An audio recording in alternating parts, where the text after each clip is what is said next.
Hello, my name is Anthony, and yours is Lucy Gibbs. Hello, Lisa. Hey, so you're here today to test my food ordering app service. Mm-hmm. Okay, so bit of discussion about this app. It's called Eat Food In, and it's a food ordering service. However, it's not a takeaway service, so you can't. So basically, what I mean is, with this food service, you would go to a restaurant, you would sit down, and you would basically order anything off the menu from the app.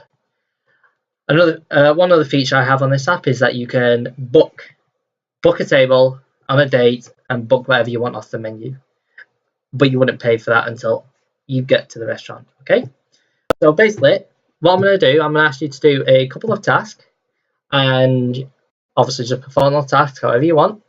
Feel free to explore the menus and do whatever you want. If you have any questions, feedback, or comments, feel free to give them at any time. Are you ready? Yeah. Okay, so the first task I want you to do is I want you to order something to your table. You can order anything you want. Okay. Okay? Yeah. All right.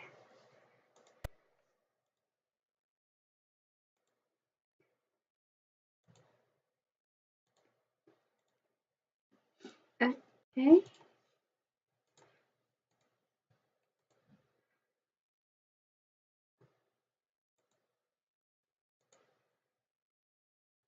Okay. Yeah. All right. Okay, thank you. How was that for you? Yeah, that was really good. It's sort of really clear where to go. I think the only issue I'd have with it is sort of the you don't know how many items you've actually collected. Okay. You only know it when you get to your complete order page. Yes. But I think like you prefer it on sort of a sign, like maybe like a little number or something like that around The card. the cart or something similar to that, like you do on like shopping websites and things like that, just so that you know how many items you've got in that cart. Okay. Yeah, but other than that, it's very clear. It's really good. Yeah. Okay, thank you. Okay.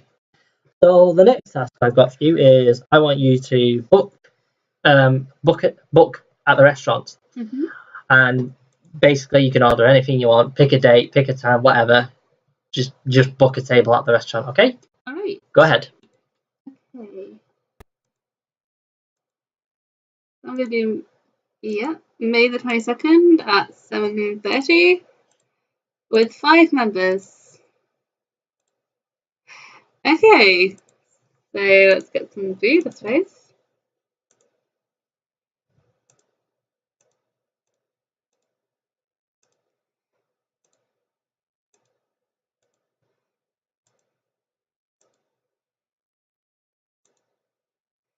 Okay, so that would be a drop down, I suppose. Yes, it would be. It would be? Yep. Okay. Yep. Alright. Okay. Alright. Yeah. So you basically, obviously, booked your day at the restaurant.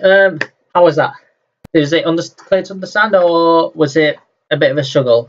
It was clear to understand. I think some of the mechanisms weren't quite working.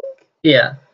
Any mechanisms that weren't working? The date, the time, the table number, the drop down menu for what you selected. I think that it's doing multiple, like it's doing 5 people having the whole menu Okay. to add it all up Yeah, instead yeah. of doing like individual prices for one person. Yeah. So it's sort of like 5 people are having wine, 5 people are having the crab cakes, etc.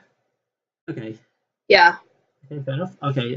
So on that task, just quickly find your way back to the home menu. Yeah. Okay. Do you remember that reference number you got on your booking detail? I do not know. Okay. Now, since you've got it, I want you to find it. Okay. Okay. Okay. So that's Yeah. so. Obviously read the details. Is that the exact thing you ordered for that day and time? I think it was, yes. Okay, exactly. awesome. Okay, how was that? It was good, yeah. It's a really simple app. It's really easy to sort of pinpoint where you need to go, what you need to order. Yeah. It's very clearly read, there's good spacing, you You can read things easily. You can understand what's going on. I think that the lack of colour would be an issue, though. Okay. Any reason to why? Well, especially for people who have like visual impairments or dyslexia or Early syndrome, it would be a really big issue for them if they couldn't read a black and white page, which means they wouldn't be able to access your app as well. Okay, thank you. Anything else? No, I think that's pretty much it. Okay, I have one final thing to ask you. Now, it's not a specific task. I just want you to play around the app. Yeah. Test some of the mechanics. Look, go to each page, look at something, think, wonder. You can look at something if you want to wonder what it does. Feel free to experiment with it and go crazy until you're finished. Okay. Okay. So just have a play around with the app. You are free to do whatever you want. All right. So let's go order pizza. Yeah, it's a bit weird. You'd have to like order like multiple, like sort of click on it instead of just going like. Oh, so insert like. So when you click on the actual thing you want to order, it's just like a order amount, like a plus and a minus. Okay. Yeah, things like that. Okay. I don't know, for the people who love olives pizza, might want lots of olives pizza. There are a couple of people like that, you know. Yeah. Yeah.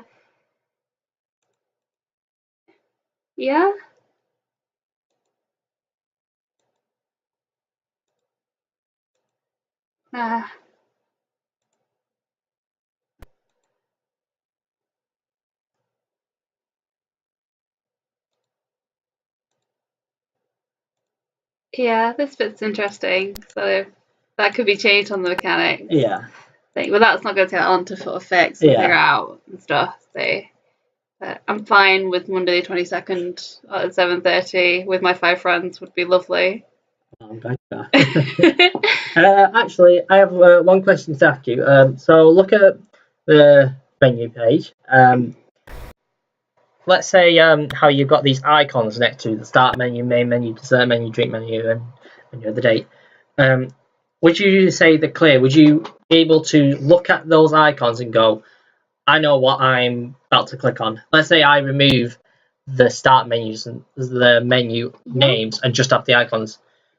How many of them would you be able to instantly identify and know what they are? Probably 3 out of 5. Which 3?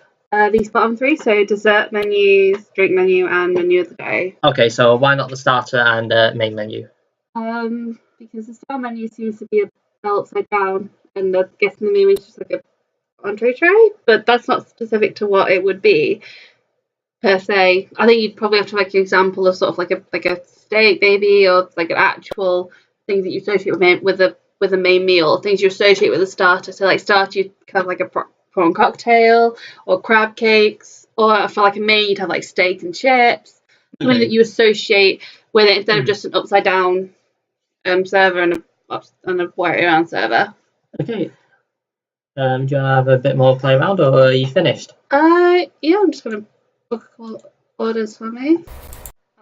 Yeah.